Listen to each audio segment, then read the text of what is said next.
What's up, everyone? Welcome to the Power Play with CJ. So I want to focus in on the Penn State hockey team wearing 409 decals on their helmet to celebrate the career wins of Joe Paterno after the NCAA gave Paterno 111 wins back, with the Jerry Sandusky that were vacated because of the Jerry Sandusky, you know, abuse scandal.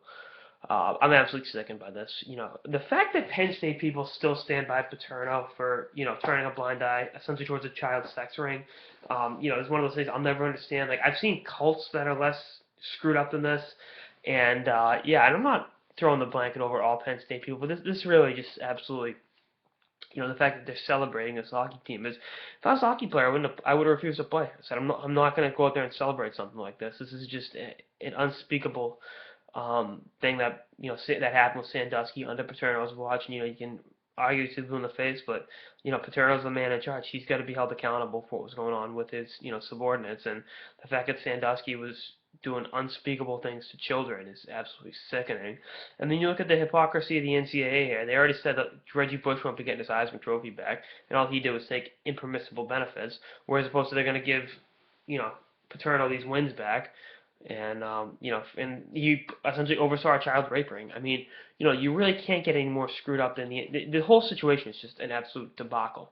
You got a screwed up institution in the NCAA, a Penn State institution that is still okay. I'm not gonna say they condone child rape, not at all, but it's not the fact they're still celebrating Paterno instead of trying to move on from it. I know Paterno was there for 40, 50 years, Joe Pa. But, this is just an unspeakable thing. The guys in the NCAA, I'm a huge Race Miami Hurricanes fan, and they did everything they could to cut down the U in the wake of the Evan Shapiro scandal. Short of going to Coral Gables and lighting that school on fire, they did everything they could to tarnish the University of Miami. They cheated, they lied, and they essentially did everything they supposedly stand against to bring the U down. And, for, a couple kids taking impermissible benefits from a guy that was running a Ponzi scheme? Really? That's the worst thing in the world, and it's okay to have child raping going on, but I'm sickened by the hockey program at Penn State for doing that. That's absolutely just there's a knot in my stomach thinking about that a hockey program could do something like this. And I know stand in unity with your school, but sometimes you got to say no. We're not celebrating Paterno.